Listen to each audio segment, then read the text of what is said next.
बोलिए कृष्ण कन्हैया लाल की जय। गुरुर्ब्रह्मा गुरुर्विष्णु गुरुदेवो महेश्वरम गुरुर साक्षात् परब्रह्म तस्मै श्री गुरुवे नमः तस्मै श्री गुरुवे नमः। एक राजा હતા। આ રાજાને એક બેટી હતી। આ બેટીનું નામ હતું વિદ્યુત્તમા। એટલે કે આ દીકરી અતિશય વિદ્વાન હતી। રાજાએ આ વિદ્યુત્તમાના લગ્ન માટે સભા ભરી અને સભાની અંદર જાહેર કર્યું કે જે વ્યક્તિ મારી દીકરી કરતાં અતિશય વિદ્વાન હશે તેની સાથે મારી દીકરીના હું લગ્ન કરાવીશ અને આ મારું રાજ્ય પણ હું સુપ્રત કરીશ। આવું રાજાએ જાહેર કર્યું।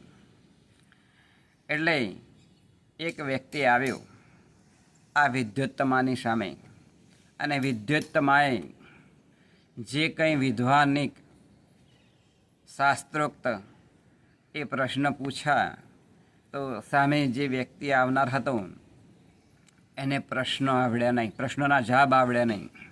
એટલે રાજાએ બીજી વાર પણ જાહેર કરી અને સભા ભરી અને આ વિદ્યુત્તમાને ઊંચા આસન ઉપર બેસાડી અને જાહેર કર્યું કે આ વિદ્યુત્તમા જે કોઈક શાસ્ત્રોક્ત પ્રશ્ન પૂછશે અને એની સામે એનો જવાબ જો કોઈ વિદ્વાન આપશે તો હું મારી દીકરીના લગ્ન કરીશ। આમ રાજાએ જાહેર કર્યું।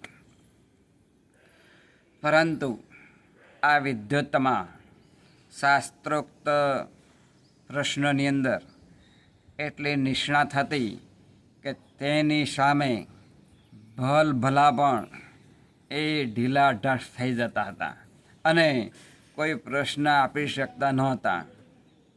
એટલે રાજાએ વિચાર કર્યો કે મારી દીકરીને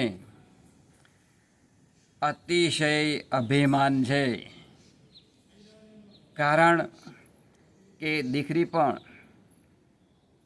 એ એટલી અભિમાની હતી કે મને શાસ્ત્રોક્ત જ્ઞાન અતિશય છે, દુનિયાની અંદર મને કોઈ જીતી શકે તેમ નથી। આમ આ વિદ્યુત્તમાએ વિચાર્યું। એટલે દિન પ્રતિદિન આ વિદ્યુત્તમાની ઉંમર એ વધતી જતી હતી અને આ બાજુ એ જે પેલા રાજા હતા એ વિચાર કરતા હતા કે હવે મારી દીકરીની ઉંમર દિન પ્રતિદિન એ વધતી જાય છે અને તેને વિદ્યાનું અભિમાન છે, એટલે એની સાથે કોઈ લગ્ન પણ કરી શકે નહીં। એટલે રાજાએ વિચાર કર્યો કે મારી દીકરીને અતિશયમાં અતિશય મૂર્ખ હોય તેની જોડે મારે લગ્ન કરાવડાવવા છે। આમ વિચારી અને રાજાએ જે પંડિતજી હતા વિદ્વાન એમને બોલાવ્યા। રાજાએ વાત કરી કે મારી દીકરી મૂર્ખ માણસ વ્યક્તિ જોડે એને લગ્નથી જોડાવા છે અને લગ્ન કરાવડાવવા છે, માટે તમે ઉપાય બતાવો। એટલે પંડિતજીએ ઉપાય બતાવ્યો રાજાને કે તમારા સિપાહીઓને હુકમ કરો અને કોઈ જગ્યાએથી મૂર્ખને શોધી લાવે અને એ મૂર્ખની સાથે વિદ્વતા કરવાની। એટલે કે તમારી દીકરી વિદ્યુત્તમા એ શાસ્ત્રોક્ત પ્રશ્ન પૂછશે અને એનો જવાબ એ મૂર્ખ જોડે આપવાના થશે, એટલે હું ઉપાય કરીશ। આમ પંડિતજીએ કહ્યું। એટલે રાજાએ તેના સિપાહીઓને બોલાવ્યા અને સિપાહીઓનો હુકમ કર્યો શું કે તમે નગરની અંદર જાઓ અને અતિશયમાં અતિશય જો કોઈ મૂર્ખ વ્યક્તિ મળે તેને તમે લઈ આવો એટલે આ સિપાહીઓ મૂર્ખને શોધવા માટે ગયા. એટલે એક ડાળ ઉપર બેસી એક વ્યક્તિ અને પોતે એ ડાળ કાપતો હતો કે જે ડાળ એ નીચે ડાળ સાથે પોતે જ નીચે પડી જવાનો હતો. એ વ્યક્તિ હતો કાલિદાસ. આ કાલિદાસ એ જે ડાળ ઉપર બેઠો હતો એ જ ડાળ એ કાપતો હતો. એટલે આ સિપાહીઓ શોધવા માટે ગયા. એટલે આ કાલિદાસને જોયો. એટલે આ સિપાહીઓને લાગ્યું કે આ માણસ મૂર્ખ છે. એટલે સિપાહીઓએ પૂછ્યું પેલા મૂર્ખ માણસને કે ભાઈ તું ડાળ કાપી રહ્યો છે પણ એ ડાળ સાથે તું પણ નીચે પડી જઈશ. તારે મૂર્ખ માણસે વાત કરી કે હું ડાળને કાપું છું, હું મારે પોતાને હું કાપતો નથી. મારે પોતાને હું કાપતો હોય તો હું પડી જાઉં, પરંતુ હું તો કપાતો નથી, હું તો ડાળ કાપું છું. એટલે પેલા સૈનિકો હસવા લાગ્યા. અને પછી એ વ્યક્તિને કહ્યું કે સારું કાલિદાસને કે ચાલો અમારા રાજા સાહેબ બોલાવે છે.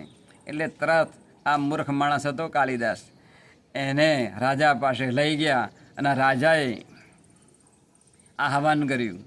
શું કે સભાની અંદર તેની દીકરી જે હતી વિદ્યુતમાં એને પણ બોલાવડાવી અને પછી પેલા પંડિતજીને બોલાવડાવ્યા.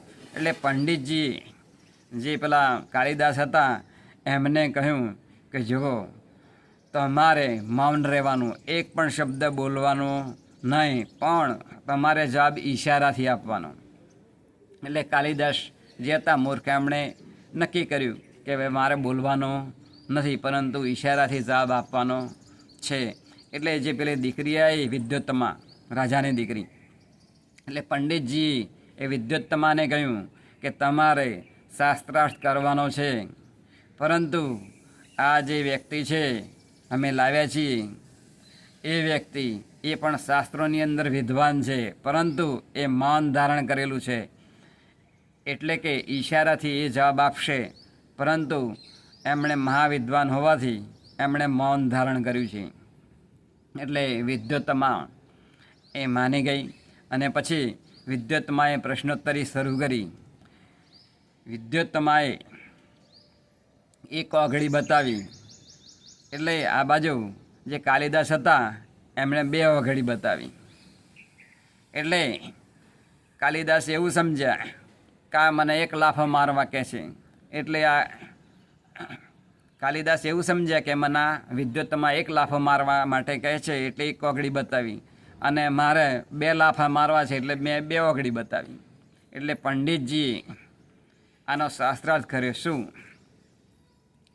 કે આવી રીતે અમે જે પેલી તિલોત્તમા પૂછે છે એમ કે હું એક લાફો મારીશ, ત્યારે આ જે કાલિદાસ હતા એમણે કહ્યું કે હું બે લાફા મારીશ. ત્યાર પછી જે વિદ્યુતમાં હતી એણે પ્રશ્ન પૂછ્યો. શું ઈશારાની અંદર 3 ઓગળી બતાવી. એટલે સત્વગુણ, રજોગુણ ને તમોગુણ, આ 3 ગુણની વાત કરી પંડિતજી. ત્યાર પછી આ બાજુ કાલિદાસે એવું સમજ્યા કે હું 3 લાફા મારીશ એવું વિદ્યુતમાં મને કહે છે. એટલે આ બાજુ કાલિદાસે શું કર્યું, મૂર્ખ હતા એમણે આમ આખી 5 ઓગળી બતાવી કે હું આખો લાફો મારીશ એમ, 5 લાફા મારીશ એમ. એટલે વિદ્વાન જે હતા પંડિતજી એમણે એવો અર્થ કર્યો શાસ્ત્રોક્ત કે આ જે પૃથ્વી તત્વ છે એ 5 તત્વોનું બનેલું છે. માટે પૃથ્વી, જળ, તેજ, વાયુ ને આકાશ આમ 5 તત્વોની વાત કરે છે. જ્યારે શામાં એ 3 વ્યક્તિની વાત કરતા હતા તિલોત્તમા. આમ શાસ્ત્રાર્થની અંદર પંડિતજીએ વાત કરી. એટલે બંને વચ્ચે આવી રીતે શાસ્ત્રાર્થ કરી અને પછી તિલોત્તમાને થયું કે આ ખુદ વિદ્વાન છે, ખૂબ શાસ્ત્રોની અંદર એ ખૂબ અભ્યાસ કર્યો હશે ને આગળ વધેલા હશે કાલિદાસ. આમ કરી અને પછી આ તિલોત્તમા તેની સાથે કાલિદાસ સાથે લગ્ન કરે છે, પરંતુ ખરેખર એ તો મૂર્ખ હતા. અને લગ્ન રાજાએ કરાવડાવ્યું. માટે આ મૂળ દૃષ્ટાંત દ્વારા સિદ્ધાંત સમજવાનો છે કે કોઈ પણ વ્યક્તિ જ્યારે અતિશય વિદ્વાન હોય તો એ વિદ્વાનની સામે મૂર્ખ વ્યક્તિ જોડે લગ્ન કરાવડાવ્યા માટે વિદ્વાનોએ પોતે પોતાની વિદ્યાનો અહમ એ રાખવો જોઈએ નહીં.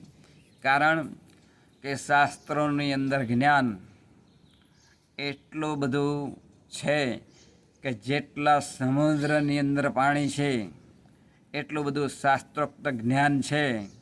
એ જ્ઞાનને જેમ જેમ આગળ વધવામાં આવે તેમ તેમ અનંત ઘણું જ્ઞાન થતું જાય છે. માટે કોઈએ પણ વિદ્યોત્તમાની જેમ વિદ્યાનું અભિમાન રાખવું જોઈએ નહીં. એ જ આજના શુભ દિને પ્રાર્થના બોલી. કૃષ્ણ કનૈયા લાલ કી જય.